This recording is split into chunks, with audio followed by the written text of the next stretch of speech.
Let's go. I was born to kill it. I was meant to win. I am down and willing, so I will find a way. It took a minute, now it didn't happen right away. When it get hot in the kitchen, you decide to stay. That's how it winners made.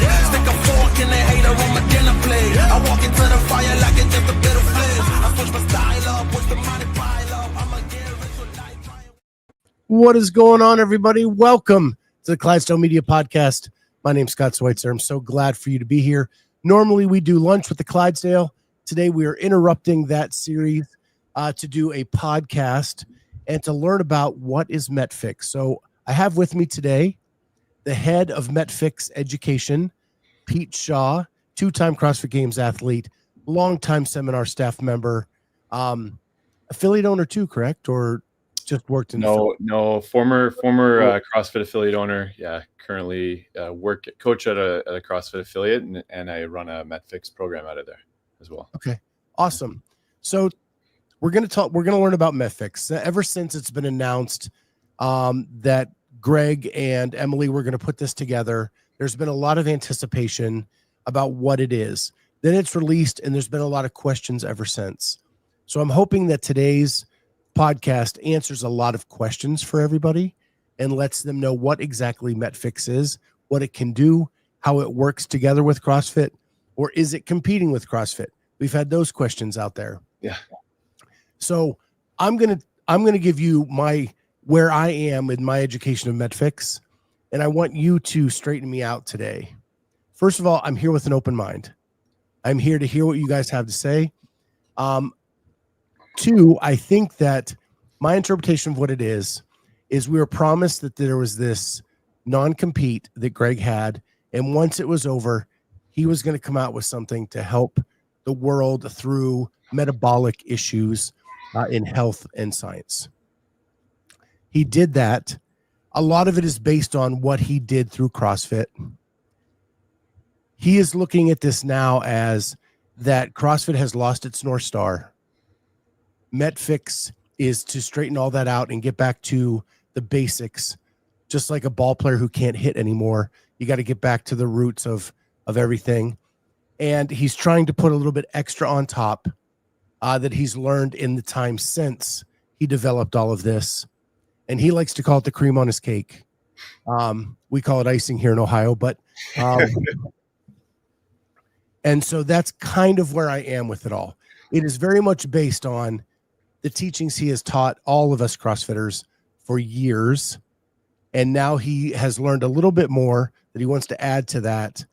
But he also wants to straighten us out because we've strayed away from those basic teachings to something else. So I am a CrossFit L1. I'm in my 10th year as being an L1. I've coached in a gym. And then I gave that up to do this media thing. But I still keep my L1 active. I've been a judge at competitions. I've done a lot of things like that. So that is my background.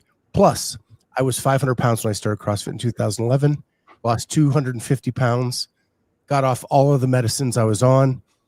And so the basic teachings of Greg Glassman saved my life. Dude, congratulations on all that stuff. Holding your L1 and the weight loss and the success story. It's incredible. So that's where I am. I want you to straighten me out. So let's first talk about what happened when Greg sold CrossFit. He signed a non-compete. Yeah. Him and Emily said, when that non-compete is done, we are coming out with something. Take us from there to the beginning of this story. Yeah. So you're totally right on that. And that was a great, first of all, that whole spiel there, that's a great perspective on it. There's some nuance in there for sure that, we can talk about and tease out, but for the most part, you've got a handle on things for sure. And yeah, Greg did. And before we go on, I should thank you for having me on, Scott. Thank you so much. I really appreciate you taking the time to have me on the podcast. So Greg's non-compete ended. And I mean, for me personally, like I'm not a legal expert, but what if 100% there's carryover from CrossFit to Metfix. We're not trying to deny that. We've got Greg still holds the rights to all his writings. He still holds the rights to his speeches and his videos, and it wouldn't make sense to continue something without those as well. So, although CrossFit retains the right to use those in a commercial sense in perpetuity, Greg personally still owns that material, and of course legally, I'm not a lawyer.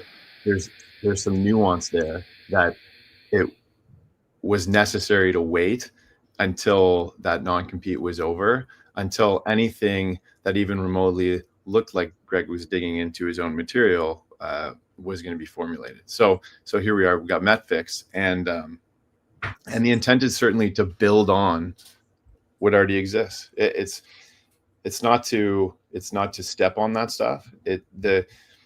Like you said, I'm a former level 1 and level 2 flow master, and I recently resigned from CrossFit to do this job, but I would have loved to keep doing it, but this, it's not just, the situation's not letting me do that. But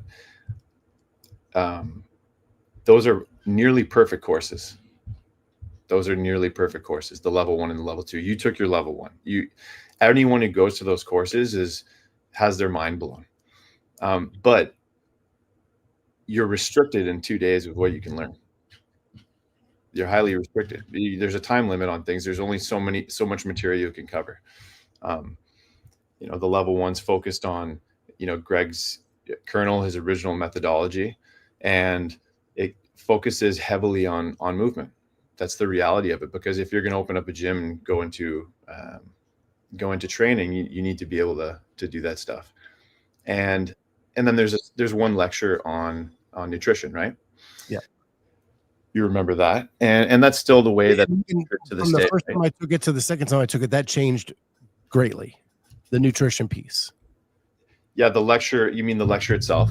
Correct. Yeah, but not in terms of how much is being covered. It was still a single lecture, right? Correct. But some of the content was, massaged, and how it was delivered maybe slightly differently. But in terms of the proportion of content, it's still a single lecture. So and the since you've taken the dive into the L1, mm-hmm. you guys have what is a 2-day foundations seminar. Am I correct on that? At Metfix. Yes. Yeah, exactly. Yeah. And so at Metfix, I was brought in to take the curriculum that Greg and Emily and Bob, I don't know if you know who Bob is, but obviously everyone knows who Greg and Emily are. They're 50-50 in the company. And, Emily's got, an incredible background in her own right. She's a journalist by trade. She worked for ABC and all these different, high news companies, but she also, her and her husband, they own a chain of gyms in Boston, and she's a serial entrepreneur, has her hands in a bunch of stuff, but she's run many businesses before. But her experience as a gym owner, really influences how she wants to move forward with this stuff. And Bob Kaplan, her husband, was the former head of research at the Peter Attia podcast. I don't know if you're familiar with Peter Attia, but Peter Attia was one of the first sort of pop culture doctors to come onto the scene with a big podcast and take these sort of more nuanced, technical and complicated concepts in medicine and science and try to deliver that to the layperson. And so then after that became, you got like Huberman, and you've got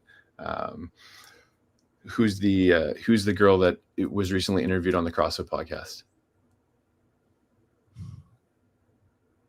I don't know. Dr. Rhonda Patrick. Yeah. She goes on to Joe Rogan's podcast and all these guys. So Peter Attia was one of the big early ones, and Bob ran the research department for Peter, not just his podcast. It was partly Bob's idea to create that podcast, but it was also, but he was also in charge of helping Peter research what he needed to know to run his actual practice, because Peter Attia is a practicing physician.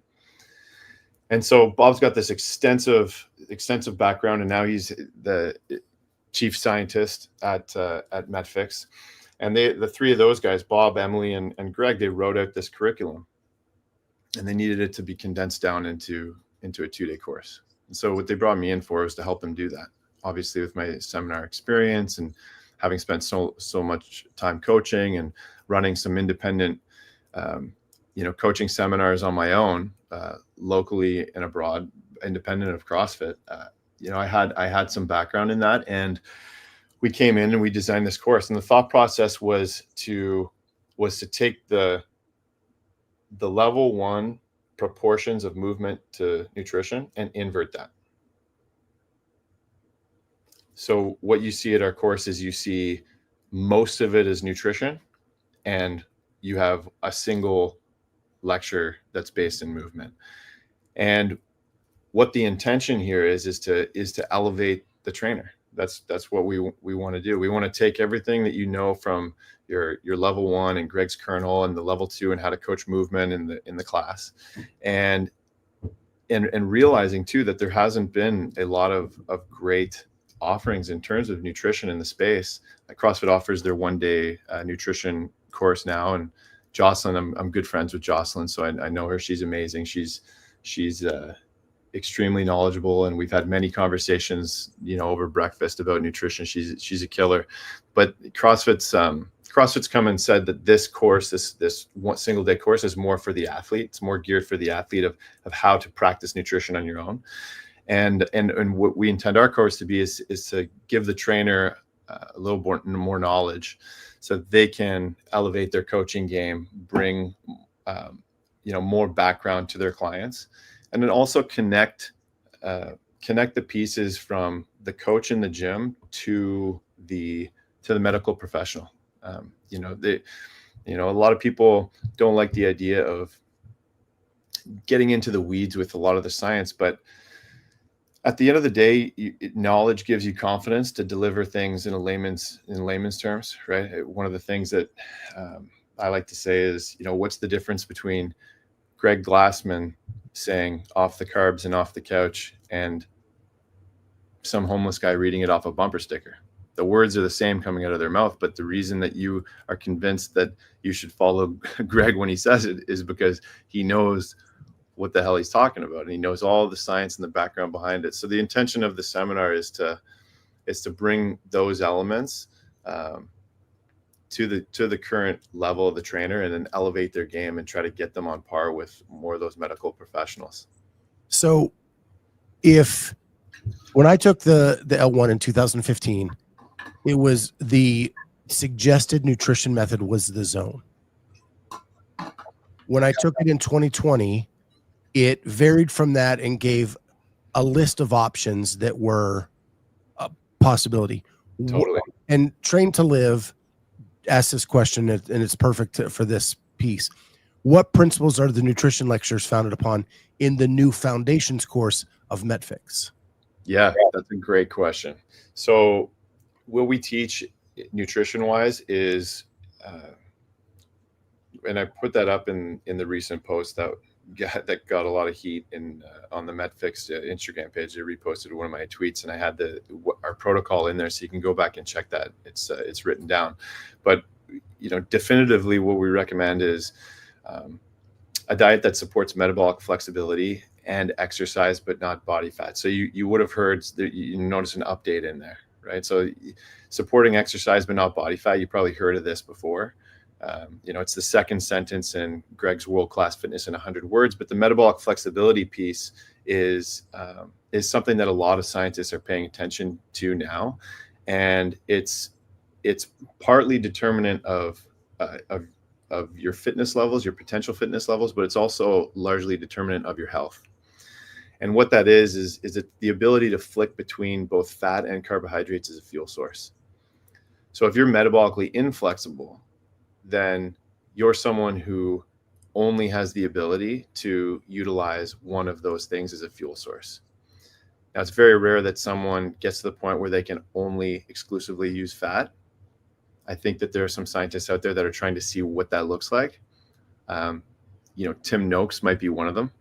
Tim Noakes, if you've ever read some of his stuff on hypernatremic encephalopathy, when Greg was starting to push that hyperhydration stuff back in the day, and Tim Noakes was sort of at the forefront of that. He's doing great high fat diet research, but most people in society are exclusively eating high carb diets. And what ends up happening is, especially if it's high in sugar, is you become metabolically inflexible and reliant on the carbohydrate. And so what we're saying is that a healthy metabolism, one that lends itself to both longevity and work capacity, right? Volume under the curve, the way that Greg Glassman defined health, is that metabolic flexibility is one of those things that you want to be able to achieve, to flick back and forth. And on top of that, fuel yourself to fuel your activity.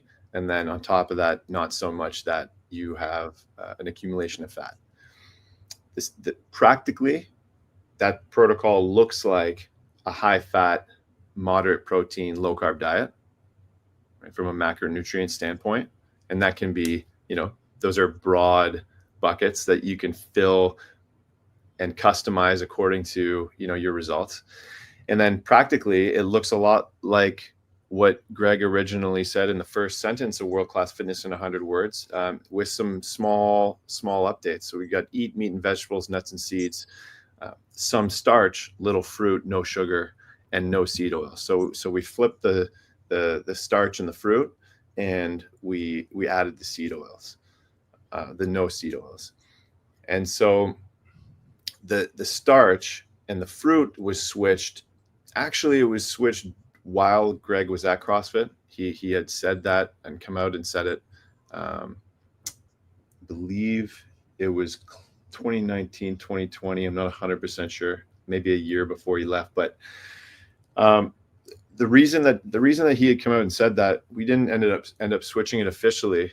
But there were a couple posters printed with that updated version. Actually, if you root back through the old images, you might be able to find it. But it's for a couple of reasons. Dr. Richard Johnson, he's a specialist in fructose, and a lot of his research had to do with that switch. But Robert Lustig, actually, he's a pediatrician. He's kind of doing the rounds on the scientific podcasts, and he was on Humorman. He's considered a fructose expert, and he conducted a compelling experiment where he controlled. When you're in pediatrics and you have people in the hospital and you're treating them, you've got great environments to control their food intake. And so he had access to this with a smaller group of children, and he had one group consume junk food that had sugar in it. Okay, so it had fructose and glucose. And then he had another group consume junk food. Also junk food, what you'd consider like something from the corner store, like think Pringles, but without the fructose, right? So high starch, junk food, fructose free. So like Pringles, chips, these kinds of things, no sugar added. And even though they were both consuming junk food, the group that had less fructose improve their metabolic markers. They ended up with like less fatty liver, less ectopic fat. Their blood markers started to improve. So this was compelling enough for Greg that like, okay, let's make the switch. Now, people like to overthink it, and they're like, oh, does that mean fruit's bad? And it's like, no, it's not the case, right? It's just compelling enough to make that small switch, but the proportions are, are relative to one another in your total diet intake. The seed oils. The seed oils were actually talked a lot about by Greg originally, and they're actually embedded into the level 1 curriculum in that nutrition lecture. I don't know if you remember, Scott. Do you remember when they talked about seed oils and industrial oils and the thought behind adding omega-3s into the diet? I definitely remember the omega-3s being the benefit, and so yeah, but the actual seed oil part, I don't. Yeah. So the reason that the CrossFit level 1 recommends adding omega-3 supplement as the only supplement to add into the diet is because of the excessive amount of seed oils in the standard American diet. Right? So Dr. Barry Sears talks a lot about this. His research has a lot to do with eicosanoids, and eicosanoids are the precursors of, eicosanoids are essentially what the omega-6 and omega-3 gets turned into in the body, and they support either inflammation or anti-inflammatory properties in the body. And you need a balance of those things, right? Like inflammation is good. In certain instances it's bad. In other instances, you never want chronic inflammation. And so the two essential fatty acids that we ingest are omega-6 and omega-3. They're the only two essential fatty acids that the human body needs. They're polyunsaturated fatty acids. And but you only need them in very, very small amounts. You don't need a whole lot of them. And they support, immune system, tons of different function. They embed themselves into the membranes of your cells and, make them squishy. And, so a balance is needed, but small amounts. Now, seeds and nuts are naturally high in omega-6. It's an essential fatty acid, but the problem is that the omega-6 is one of these pro-inflammatory molecules. And so Dr. Barry Sears from the Zone, he talked about this, and he started to see, and we all see it, and it's evident. You can look up the stats anywhere. It's like we consume a ratio of about 20-1 omega-6 to omega-3 in a standard American diet, where we want it closer to 2-1. So it's like we want a 10 times reduction in that. So because omega-6 are so hard to avoid, the recommendation that Dr. Barry Sears and eventually CrossFit came up with is let's add a supplement into the equation there. Now, why we don't recommend a supplement and why we say no seed oils is actually because by adding the supplement in and not focusing on the reduction of the polyunsaturated fatty acids, is that this actually tends to be a problem. So there are many experiments out there that talk about or show the difference between the chemical structure in a polyunsaturated fatty acid and a saturated fatty acid. It's that the polyunsaturated fatty acid has many double bonds between the carbons. You can think of a fatty acid as a carbon chain, right? A long carbon chain. 16 to 18 carbons is like the average, and a saturated fat has single double bonds all the way down the chain, right? So it's saturated because all of those areas around are saturated with hydrogens. All the potential areas that could be occupied by hydrogen is occupied. Polyunsaturated fatty acid has many double bonds between the carbons, so there are less hydrogens, so it's unsaturated, right? So that's kind of the logic behind the nomenclature. But there's studies that show that this type of fatty acid leads to less satiation, meaning you feel more hungry after eating it. And there's studies that have been shown that, let's say, and this is all the hype behind beef tallow and getting rid of the seed oils in the diet. There's studies that have been shown that people that eat French fries with seed oil versus beef tallow end up eating less of the fries with beef tallow, just because that saturated fat is not more filling. Like, it doesn't fill up your stomach physically. It has to do with the chemical breakdown once the fatty acid gets into the cell and is oxidized and turned into energy for the cell. And all of this mechanism we get into in the course itself. So we talk specifically about how those fatty acids get broken down. And then we tie that into the mechanism, which is really interestingly builds on something else in the level 1 nutrition lecture that we talk about. We point to Norman Kaplan in 1989. He published a journal in the Archives of Internal Medicine called The Deadly Quartet. And this is a journal article that Greg has carried around with him since he first opened his gym, like in the early 2000s, and it's embedded into the level 1 curriculum. And basically what Norman Kaplan found is, before he could even know the mechanism, he found that the deadly quartet, which is hypertriglyceridemia, hypertension, and glucose intolerance, which is essentially just hyperglycemia, those things were caused by hyperinsulinemia by way of upper body obesity. And he just seen this clinically, and he observed the cause through operative mechanism, but he didn't understand what was happening inside the cell.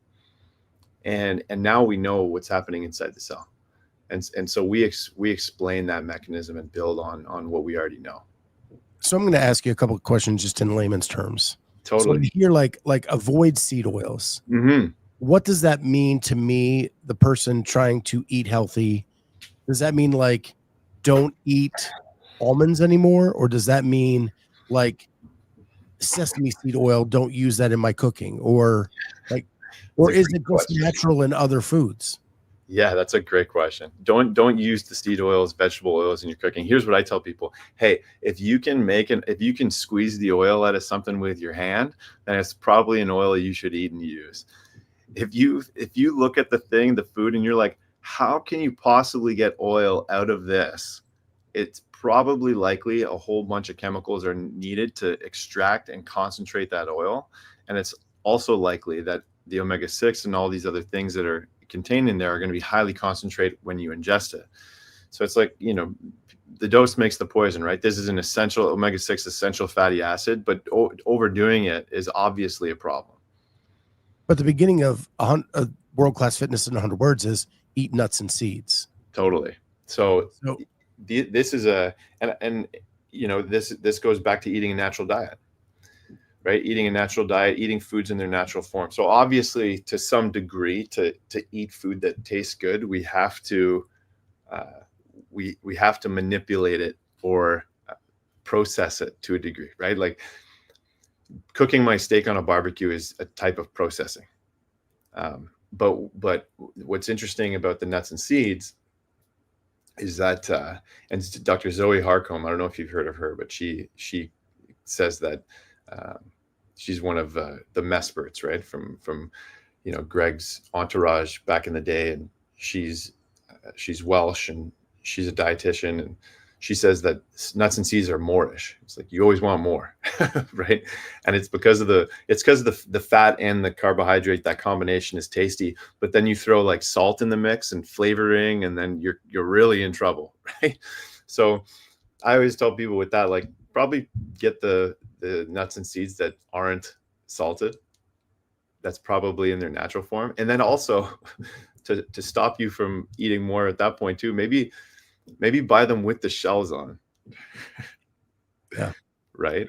So that's kind of the answer for me in simple terms, is like, if you find you're overeating something, it's like start to question whether that's actually how it's found in nature. And then you could probably find the answer of why typically, an animal or a human might not want to be eating that thing in vast amounts. Right. So now, because a lot of what you're telling me is based on what Greg did in CrossFit for 25 years or 20 years, whatever it was that he started and owned the company. Why is it a bad thing, or why is it important to get the message that you're not competing with CrossFit? It's important because it completely builds on it. It completely builds on it. And it's important to get that message out, because there's a lot of trainers. I've certainly found a benefit myself. I know we've only run one seminar, but everyone who came to Rogue, Ohio, and went through the seminar found it very, very enlightening, and could immediately start to see the benefit of how that's going to make them a better trainer. I mean, listen, in any profession, you're either improving your knowledge and getting better, being stagnant and okay with where you are now, or you're going backwards. And I don't think that any trainer, any coach, inside or outside of the CrossFit world, believes that, being okay with the status quo and their current level of knowledge is going to make them a better or a higher level of a professional. Everything that you do in action starts with your knowledge. And so what we're simply trying to do is we're trying to give trainers and coaches an opportunity to elevate their game, to bring a higher level of professionalism to the coach,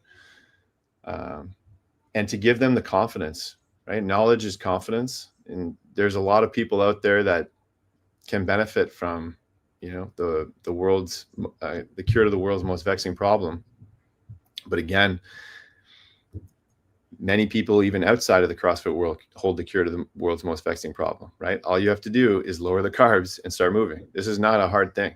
It's not a hard thing to comprehend. But again, what's the difference between the trainer who the doctor will refer their patient to, or say, hey, I know this trainer down the street, they're incredible because, you know, I've heard them speak on these topics and they're going to take care of you, versus the person who just, you know, might believe in this stuff, but they took a personal training certificate online, right? That's a huge chasm in between those two individuals.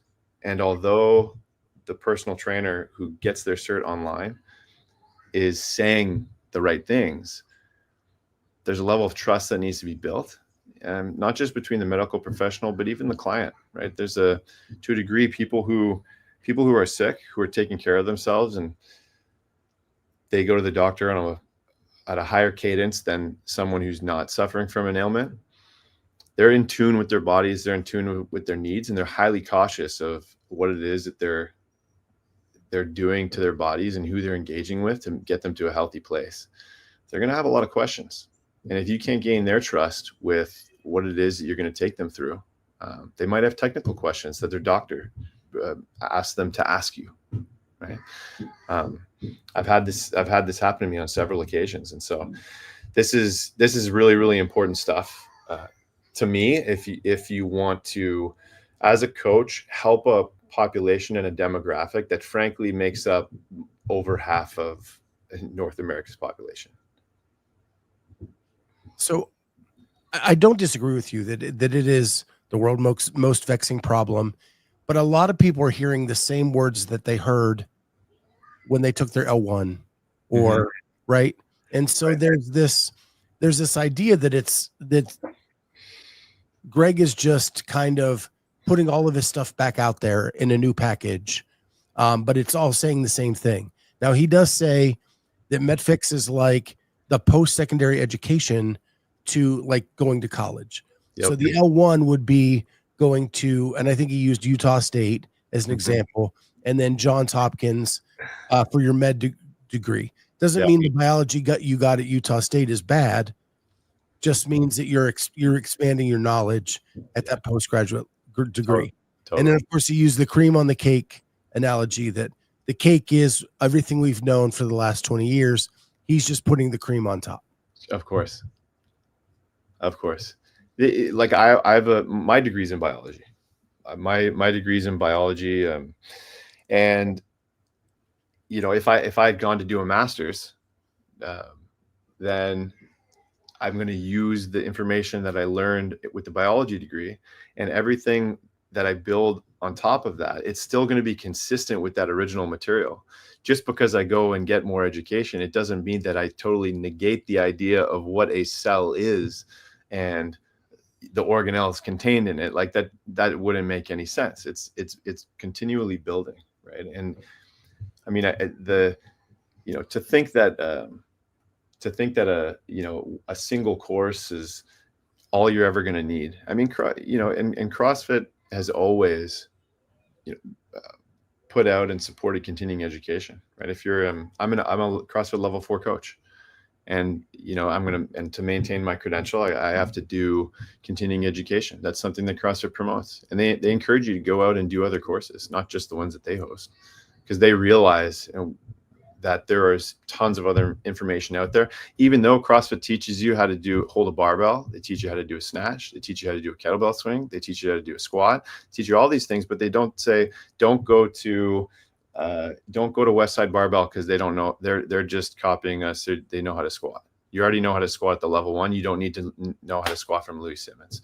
Or you don't know, we teach you how to snatch at the end of the level 1, so you don't need to go to Dmitry Klokov and learn his technique on how to snatch. No, it's all good information, and it's all building on each other. The only difference is that, Greg Glassman owns this company. And so obviously he's going to be building on his own methodology. Okay. So you freely admit that this is all based on everything we've known for 20 years. Yep. And a whole bunch of stuff, but it's a whole bunch of stuff that you never learned. Right. Exactly. That Emily and Bob are bringing a whole new element to the game. That's extremely informative. And like when I started learning about this stuff, completely blew my mind. And you're talking like I've been in this since I started training in 2010, and so 15 years of training, 8 years on seminar staff, 2 years at the CrossFit Games, affiliate ownership, like it all, right? And you get into a place where you're like, man, this is all I really need, because you see the results. And until you until you start reading a little bit more and learning a little bit more, you're like, oh my God, this is really mind-blowing. So I'm excited about it for that reason. So I think one of the fundamental problems is we look at Metfix and we're trying to understand it, to explain this like post-secondary level of what we've already known. Yeah. Takes a language that many of us don't understand. I hear all the time, like there's you mean people. The concept, or just, are you talking about the concept of a post-secondary education, or just the actual science itself? The science and the vocabulary. Right. Like I'm seeing it in the chat, like, man, I feel dumb, or like, I don't understand. Can we get this in more layman's terms? Is there a way to, like, because it's advanced beyond what we've known in CrossFit for so long, is there a way to get it in a package that's easier to understand? Totally. And that's what the course provides. Hopefully that was my goal with the course, right? Is to provide that to you in a package that's easy to understand. You get time to digest it. We got whiteboard drawings. Like, the flow of the course also includes tons of interaction. There's lots of breakout groups that foster learning of the lecture preceding it. And the other thing is to push people a little bit, right? To challenge themselves and to learn a little bit more, right? CrossFitters are very accustomed to pushing themselves outside their comfort zone, right? And so I think that it would be an incomplete approach if you did this with only your body and not your mind. Okay. So it's not designed to spoon feed it to you in the most digestible way. It's to talk about it in real terms, digest it down just enough that you can grasp onto it, but also enough that it's necessary and you want to learn more. Because like the level 1, like the level 2, 2 days is not enough to give you absolutely everything. And so we've designed an extension course that you, when you sign up for the foundations course, you get delivered this extension course virtually, and it's almost like a little prep course, but you have access to it for a full year after the course as well. So you can go back and relearn, and there's primers, but there's also extended information that you can do deeper dives in post course, and it allows you to really take your time to absorb things. There's also a weekly email that'll come out to everyone who's done the course.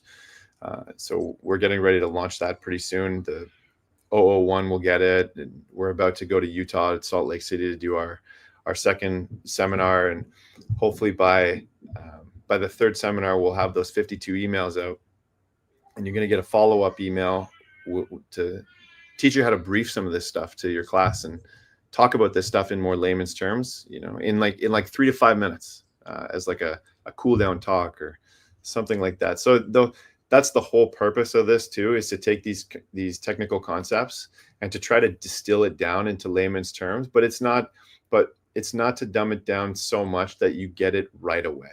We want to push people to invest a little bit of time into learning it. But when you do invest time, like anything, like a squat or a thruster, when you invest the right amount of time, you're going to learn that, right?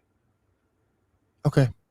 The one thing I do want to share with the audience is that you guys have developed a website that on the surface, again, looks very much like the old CrossFit website, but it has some enhancements to it that I think it's probably the thing that pulled me in the most initially when I was researching.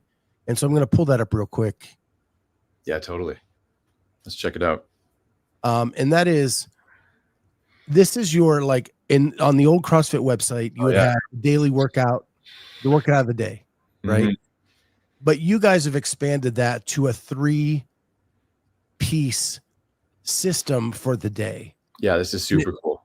And it's not just the workout of the day. You have that, but it's not even the first thing that shows. No. It's the 3 B's: belly, body, and brain. And so the first thing is you have a recipe for people if they want an idea to cook dinner that fits within your nutrition ideology. And then you go to the body, and there we have the traditional CrossFit workout, Helen. And then you go to the brain, and it's actually like almost like an assigned reading for the day to learn more about your overall health. Yeah. And what actually, I use this as an example. My wife and I were literally talking about statins last night because my mom is having issues since she's been put on one, and I wanted to go read this. Oh, there you go. Did you learn something?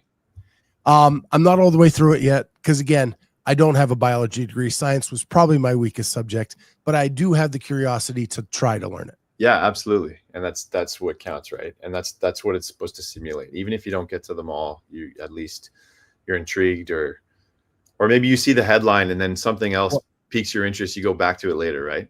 And it's enough for me to question why she's on it. Right. I've learned enough of that as well.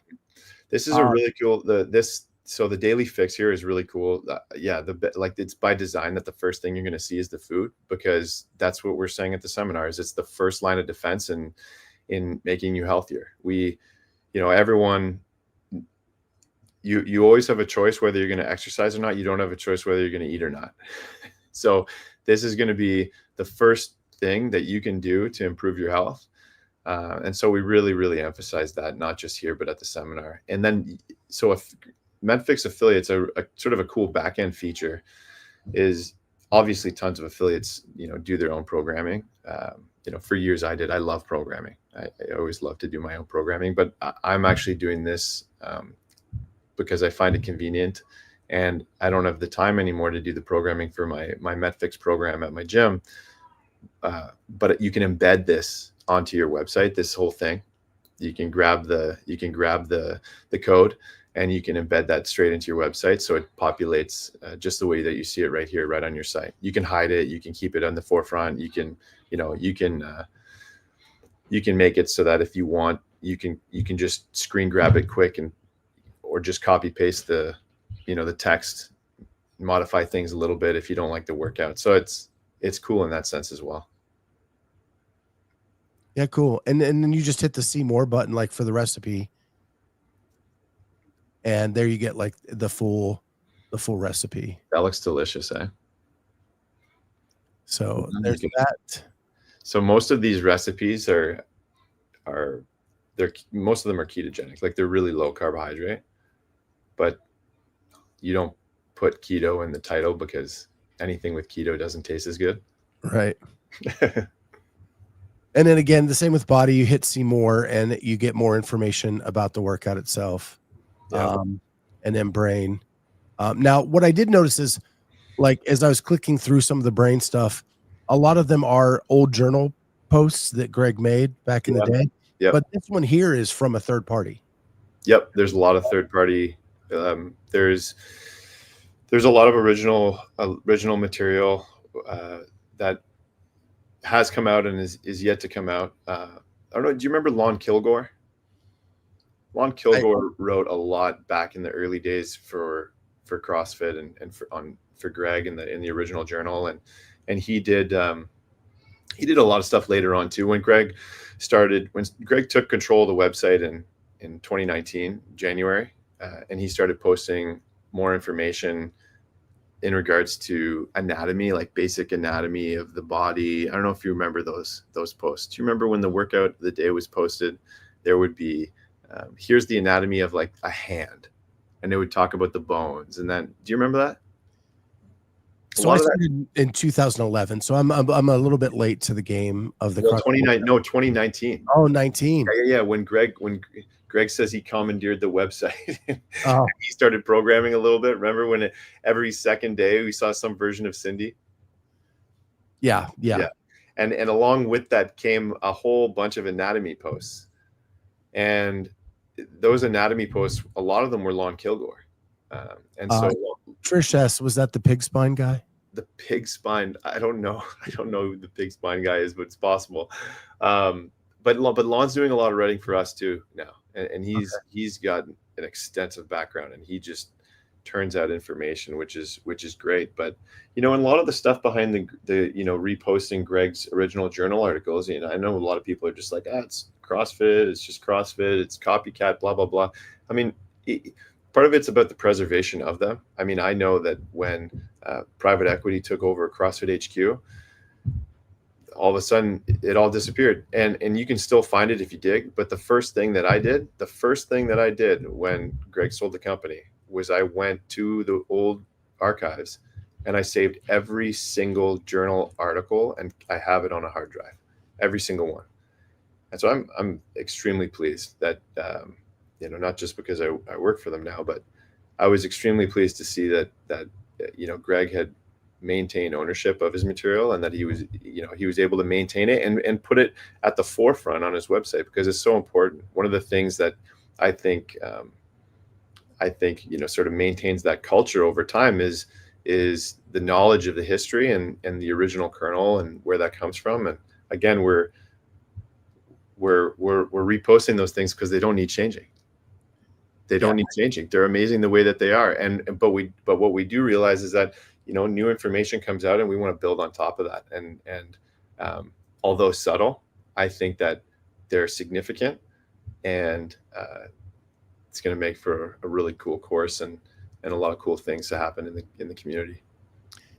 And I do think that's an important point. Like these are all Greg's creations, and he, as a legacy, he'd love to preserve all of this information, right?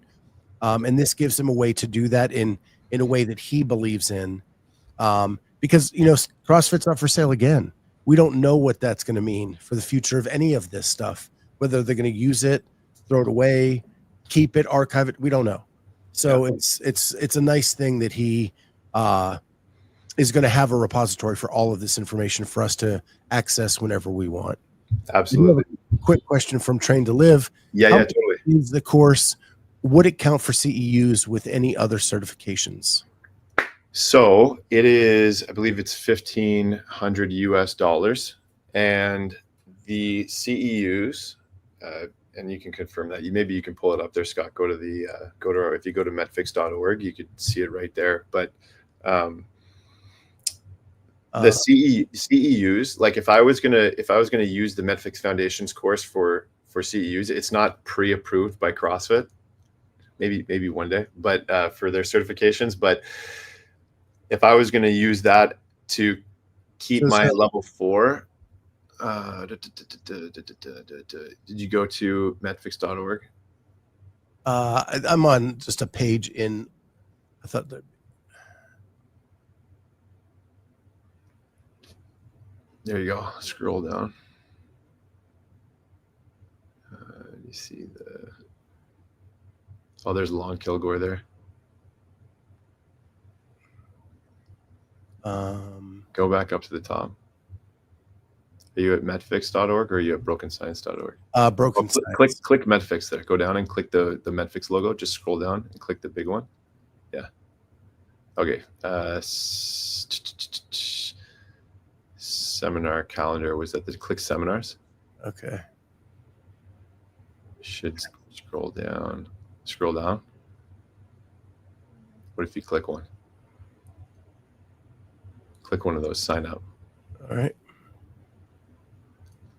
Go down. You must be logged in. Oh, I'm pretty sure it's $1,500.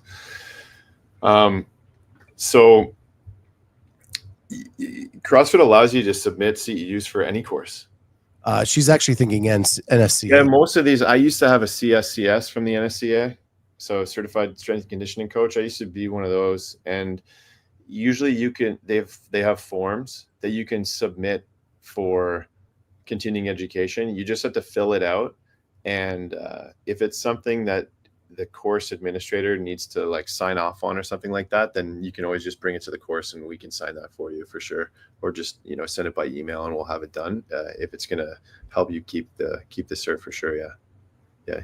Typically it's like one CEU for one learning hour, right? Like in person or something like that.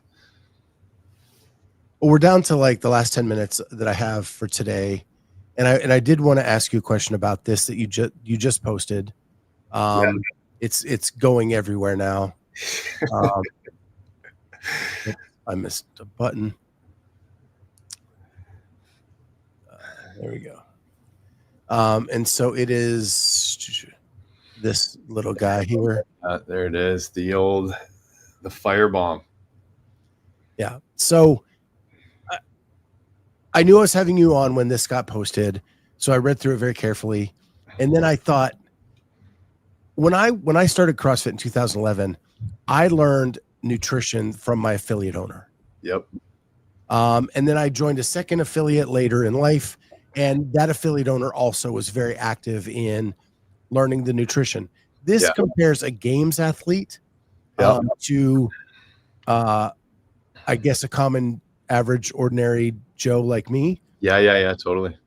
And I never in my 10 years of doing CrossFit, or 11 or 12, whatever it's been, too long now, did I ever look at what an athlete eats in a day and think that's the diet I need to follow? Right. And you're the smart one. That's for sure. Yeah. Sorry, go ahead, Scott. Do you think this is actually like a major problem going on in the current realm of CrossFit nutrition? Yeah, I do think it is. I think it's a problem. To be honest, I don't have a statistic because I didn't perform a study. I know there's some people in the comments that want me to cite some data, but this is all through observation from my experience. And I think Greg would say the same thing. He has said the same thing. I mean, the guy knew while he was still at the helm of CrossFit that the games athletes were influencing heavily the community, and he saw that there were problems with it.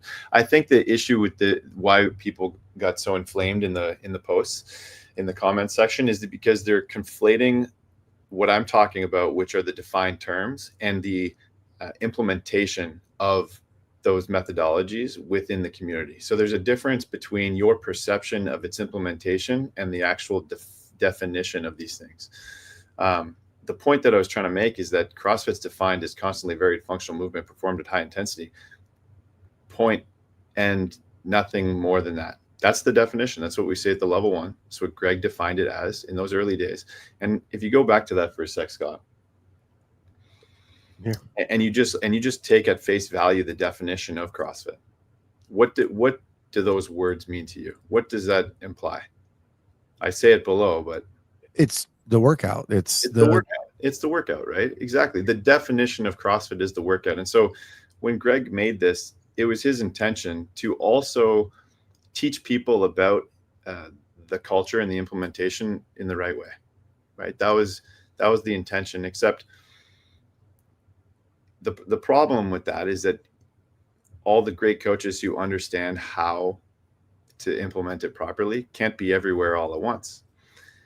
So when you have a definition and you have a competition, right, a world famous competition that expresses CrossFit exclusively using this definition, nothing beyond that, right? Then you have some missteps in its implementation. You have some missteps. It's inevitable, right? And so that's, from my opinion, part of that is due to the fact that diet is not part of the definition. You can say that someone is doing CrossFit if they're following an improper diet, because they're still doing constantly varied functional movements at high intensity, right? So you get a bunch of people that do it right and they get healthy. You get a bunch of people that do it wrong. They're still doing CrossFit. I see it all the time. And so the intention here was just to point in the direction that we're headed with Metfix. And the direction is to focus on diet first and to focus on the outcome, which is health, right? And that's what we're defining Metfix as. It's broad, right? It's a broad definition so that it can encompass many stimulus, as long as you're moving in the direction of health as Greg defined it. But but that was the main difference that I wanted to outline, and not in any way, shape, or form, say that people in the community are all doing what Jason Hopper's doing, because that's not true. That's not true. But to make a point, you have to sometimes show the extremes. Yeah, because I almost think that, like, just to push back a little, I think that the example actually upset a lot of people, because for sure in my affiliates, 90% of the people that come don't even know the CrossFit Games exist. Right. But they also probably don't know how important nutrition is to their overall health. Yeah. So while I do applaud the fact that that you guys are emphasizing nutrition so much, mm-hmm. and if it is the cream on the cake or the post-secondary education, I love that aspect completely. But these comparisons, I think, really hit the base hard. And you've been a CrossFitter forever, right? The base of CrossFit are very protective of their thing. Well, it hit the base hard of those who are in the comments, right? Yeah. But everyone outside the comments, like, there's a lot of people that agree with me that aren't necessarily getting dirty in the comments, but but they're texting me on the side, and but I think that also people need to understand that they all have everyone has a subjective interpretation of their CrossFit experience, and also the way that it should or shouldn't be implemented, right? But that's the beauty of it. That's the beauty of this constantly varied functional movement and high intensity stimulus, right? It's just a movement stimulus, and you can implement it however the hell you want. I've traveled all over the world. I've been to plenty of boxes like yours where they have no idea what the games are, and they focus on nutrition. I've been to other boxes, Scott, that all they do is talk about the games.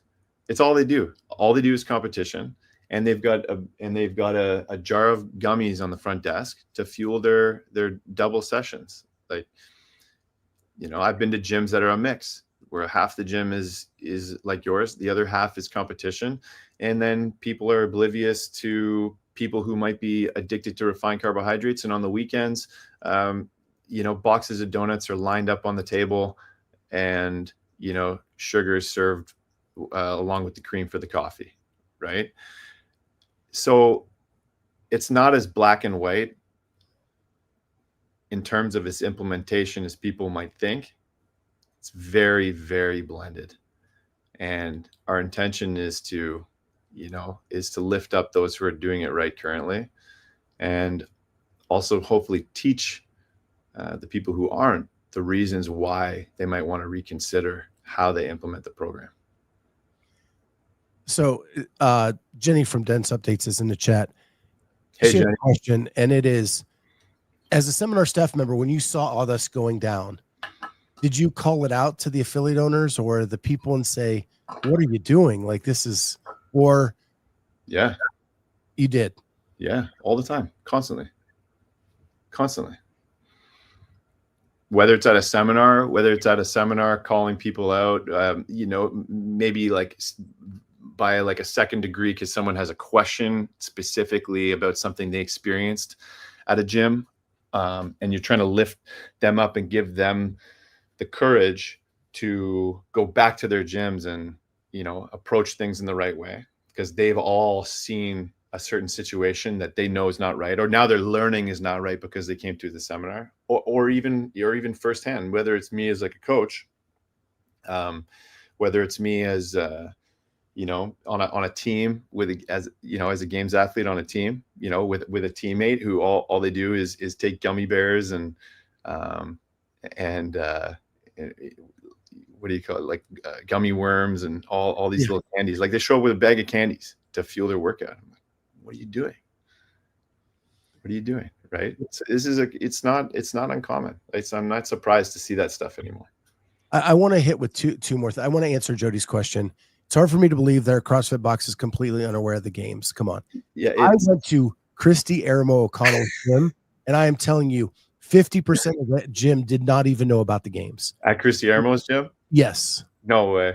Only by chance she was going and they would watch her. Yeah. Honestly, there are people that just come in for their hour and they leave.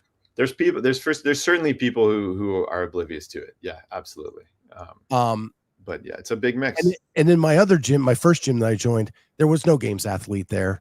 They had no idea. Yeah. Other than the open, that's their only connection to the games at all. Totally. And then Larry Young makes a great point, and I think this is where Metfix does come into play. Yeah. 90% of the diet coaches basically regurgitate the same stuff: 1 gram of protein per lean mass, etc. Yeah. I'm late to this at work, but my experience, it just isn't true, and why results are mediocre. And what I do like about what Greg said, and I'm sorry I'm stepping on your toes here. No, dude. Yeah. It's your podcast. You go. Is that this is not this is the answer. It's working toward the answer. Totally. It's, when Greg defined fitness, that became the focal point. It was the health, even in the presentation of the lecture at the level 1. When we define health, it's almost a little bit of an afterthought. About 5 to 7 minutes are devoted to the definition of health as an observable, measurable, and repeatable definition.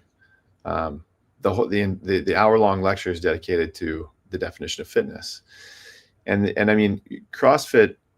I mean, I was listening to the Coffee Pods and Wads with Peter.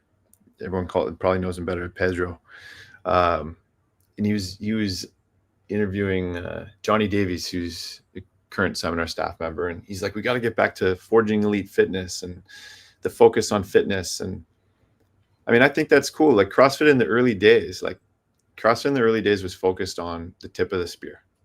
It's not wrong to think that it should go back to that. It's just very hard to focus on both. It's very, very hard. It's extremely difficult, right? For so long, Greg did a great job of trying to balance all those things. But it's tough to do. And so, a lot of people are attracted to just that two-dimensional definition of fitness, of area under the curve, right? Power output across broad times and modal domains. But they fail to see that potentially some of the things that are giving them fitness now may be detrimental to their health later. And so all we're trying to do is we're trying to bring that third axis, that age axis, and bring that back into the forefront of the conversation. And we say, these are the things that you need to focus on to not ignore fitness, but if you want to live a long and healthy and functional life, here's what you need to focus on. I'm going to finish up with this. I looked in the Columbus area here in Ohio. We have a couple Metfix gyms that are still CrossFit affiliates. Mm-hmm. They are both. And if you go to their website, they list both CrossFit courses and Metfix, and they're working seamlessly together. Totally. My first question is, if I'm just a person working out in my garage and I want to do Metfix along with my workouts, is it free for me to go to this website every day and grab this information? Absolutely. Yeah. If I'm an affiliate, what do I get? Now, that's a question in the comment. I went to your FAQs. You actually put a list on your FAQ of what you get as a Metfix affiliate. Yeah, exactly. So it's up there as well. There's tons of stuff we've got an incredible tech team on the back end. They're building super robust dashboards for the affiliates to have access to message boards and collaboration opportunities and exclusive information to interviews and podcasts that we do more for like back end. We also have Broken Science as a medical society. So what's really cool about the medical society, it's a lot of patients are members with that, but also a lot of doctors, so that they get some of that back end access as well. And there's also opportunity for collaboration and interaction between the medical society and between the affiliates as well. So we really we're trying to foster this. I mean, it's all going to sound super familiar, but this grassroots community but really focusing on that interaction between the trainer and the medical professional and the needs of the individual, right? That individual client, and arming the trainer with the knowledge necessary to make the changes in the client, but also garner the trust from the medical professional so that they can foster that healthy and professional interaction moving forward. So that's really what we're trying to do. So you see on the Broken Science YouTube page, there's a lot of 10-minute abbreviated versions of a lot of the interviews that we do. There was an interview today, I want to say, with Benjamin Bickman, who's big in the nutrition space. He's a doctor, and that once uploaded, it'll get to the YouTube page. It'll be like a 10-minute condensed version. And then if you're a member of the medical society or the affiliate, you get the full access on the back end. Greg does weekly calls with the affiliates as well, Metfix affiliates, and they get to ask him questions. And those are kind of led by Dale King, who most people in this space know. Great dude. And he's leading the affiliates. And Dale will kind of foster and host that conversation between the affiliates and Greg on that weekly basis. And, and then we're going to start doing interactions between the seminar staff and the affiliates as well, do sort of private interviews to talk about implementation of this stuff and how you can make small changes in the gym to impact in a big way out in the communities and not just inside the four walls of your own facility. Final question, I'll let you go, is... I got all day here, Scott. I wish I did. I've got a meeting. I know. It's okay. Final question is, with CrossFit up for sale, yeah, we don't know who the new buyers are. There's rumors, there's speculation, there's all this stuff going on there. This mess is killing me. Could you see a day where Metfix and CrossFit work hand in hand moving forward? I don't see why not. Yeah, you're asking if it's plausible. Of course it's plausible. Anything's plausible. Right? Right. We didn't think it was plausible that Greg was going to sell CrossFit. look what happened. Well, if you truly are like that next level of nutrition, yeah, and that's the missing piece, and that's what Greg identified as the piece he didn't get right the first time. Yeah. Right. Why? Or I mean, I wouldn't even say that he got it right. He's just, there wasn't room to talk about the rest. There's so much mind-blowing stuff happening at the base level. It's like you can only get so far, and now we're just taking it to the next step. I didn't mean it as a criticism. Yeah. I meant it as like the structure that was developed only gave nutrition an hour in the L1. Sure. Yeah, exactly. Right. And that is a misstep. Now looking back, Greg thinks there needs to be more emphasis on the nutrition aspect of things. Sure. Right. It does seem to want to fit hand in glove if that's truly the case. It does. It fits perfectly. Yeah. I want to ask these other questions, but I really just can't today because I have a meeting this again, man. We can, if you'll have me back, we can make the time and follow up. Yeah, let's do that. We'll let people kind of let this sit in for a little bit, and then sure. I'll reach out to you and have you back, and maybe they can come with their questions, and we'll have more of a Q&A next time. Awesome. I love it. Well, Pete, thank you very much for taking the time out. I could have gone another, I still have a ton of notes myself. But I could have gone another hour, but we're just cramped for time today. And so glad you took the time out for us to do this. It's been an absolute pleasure. Thank you so much for having me. Have a great day, everybody in the chat, and join us tomorrow for lunch with the Clydesdale. Thanks, guys.